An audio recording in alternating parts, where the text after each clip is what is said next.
profesión, o sea, ingresaste a la Universidad Católica y Yo qué profesión escogiste? estudié lingüística. Lingüística. La verdad es que, digamos, de profesión inicial soy lingüista. Luego hice una maestría más bien en literatura y ahí comencé un poco a familiarizarme con lo que era la literatura oral y a partir de ahí comencé a entrar un poco en el estudio de lo musical como parte de lo literario. Pero la verdad es que no soy musicólogo ni etnomusicólogo, aunque ya en los últimos años el trabajo que estoy haciendo es más o menos el que hace un etnomusicólogo, ¿no? Pero no de formación, soy lingüista y literato. Y en los últimos tiempos un poco historiador, pero ya eso ha sido los últimos Bueno, años. definitivamente todo lo que hace Fred en relación a nuestra música, yo creo que el baluarte es el cariño y el amor que tiene por la música popular y ha podido hacer coincidir este amor con su profesión y obviamente de lingüista ha derivado en un estudioso, en un historiador de lo que es nuestra música peruana de costa específicamente. ¿En qué trabajo estás ahora? ¿Qué estás estudiando?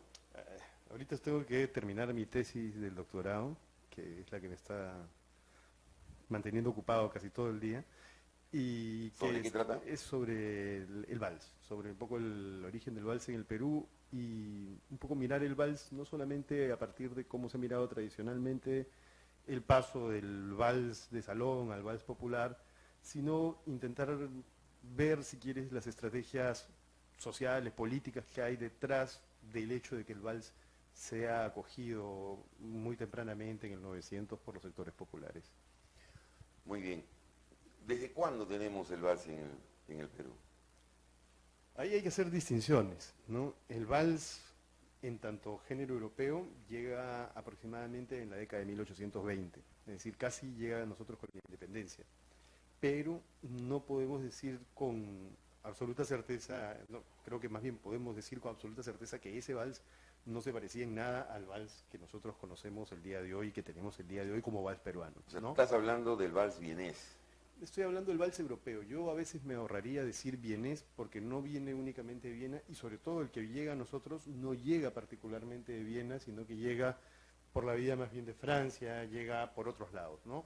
Es un vals que en su estructura puede ser similar al vals vienés en su, digamos, en su estructura rítmica, pero que ya viene con algunas transformaciones del centro de Europa y parte de Francia sobre todo. Y este vals cuando llega acá al Perú, ¿a qué estrato social llega? El vals llega, es difícil agarrar y decir llega pum a este estrato social, porque llega al teatro, ¿no? Las primeras representaciones de valses son de valses europeos en espectáculos teatrales. Y el teatro, que es una cosa más o menos conocida por quienes han estudiado los inicios de la República y la colonia, era un espectáculo que llegaba a más o menos toda la población, ¿sí?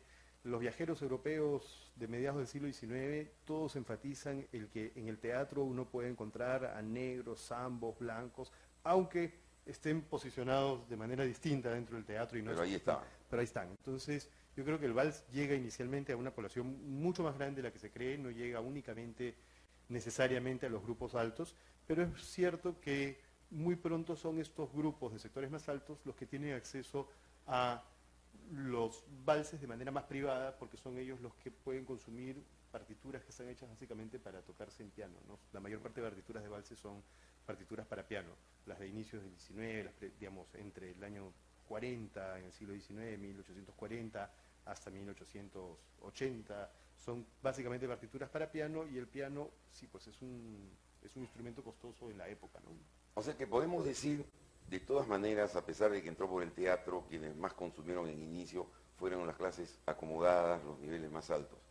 A diferencia de otros géneros como el tango, que de repente sí comenzó desde el inicio por los ámbitos populares. Lo que pasa es que dependiendo cuánto nos retraigamos, incluso con el tango podríamos decir que no necesariamente fue así, ¿no? O sea, el tango como tango sí, pero las formas de danzón, de donde deviene la milonga, que luego deviene en tango, fueron también formas que también estuvieron entre las élites, ¿no? Aquí, además hay que hacer una distinción, no necesariamente se trata de, cuando nosotros decimos en las élites o los grupos altos, como que metemos todos dentro de un saco, ¿no? Y si bien son una élite cultural la que asume al vals, no necesariamente son una élite siempre económica. O sea, sí, son una clase media más pudiente, pero no es que sean los sectores necesariamente más altos de la población los que asumen al vals. Quizás también, ¿no? Pero donde se puede encontrar esas partituras, donde entre los grupos, donde sí se puede hallar las colecciones que he podido encontrar de valses del siglo XIX, son de sectores más bien como medios ilustrados. Medios ¿no? ilustrados, es una excelente Ese es definición. un poco el grupo realmente donde está. Bueno, en esta conversación que tenemos con Fred, estamos en una primera parte donde estamos viendo los inicios del vals. Nos dice que este procede de Europa y se comienza a asentar en nuestro país en los grupos medios ilustrados, como lo ha definido. Y bueno, regresamos después de estos comerciales y después de haber escuchado un tema que vamos a presentar para ver cómo esto llegó al ámbito popular. Vamos a